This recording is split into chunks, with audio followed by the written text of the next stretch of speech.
gözəli, ayırlar gözəli, eller mələyi. Sabahımsan, sabahımdan küslərəm.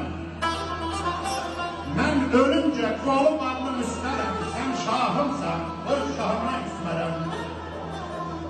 Vəfasız deyiləm, olma xətircan. Sevincim, gündüzüm, qəmin dizicəm. Araz mənim, şeir külliyyətim, duyğum düşüncəm. Sən ahımsan, sən ahımdan küsmərəm. Alqayda naqibətim günahdır. Soruşmayın, nə kədərdir, nə yaxdır. Kimi nə çəkir, ay sahib kirva. Üzeyir mənim, onu bilən Allahdır. Allahımsan, Allahımdan küsmərəm. Allahımsan, Allahımdan küsmərəm. Eşq olsun, eşq olsun sənə.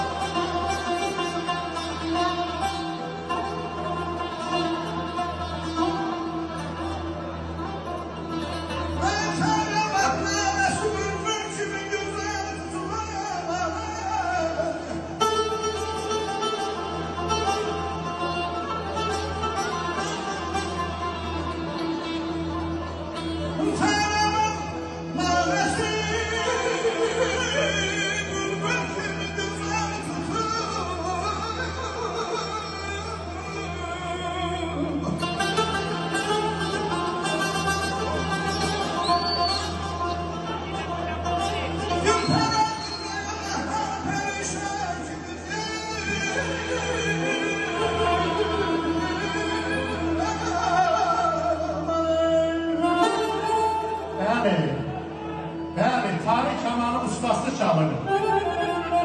Naşırın barmanı genə zərbədir. Nuruna göz yummaq, qəlbim oxşamaq, diləkdən ayrılmaq, dilə zərbədir. Nəğmələr sevinci gətirər bağam. Bülbüllər ötəndə dodaq, dodağa.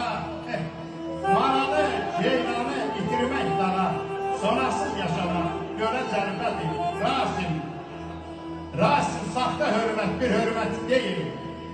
Coşum çağlamayan məhəbbət deyil.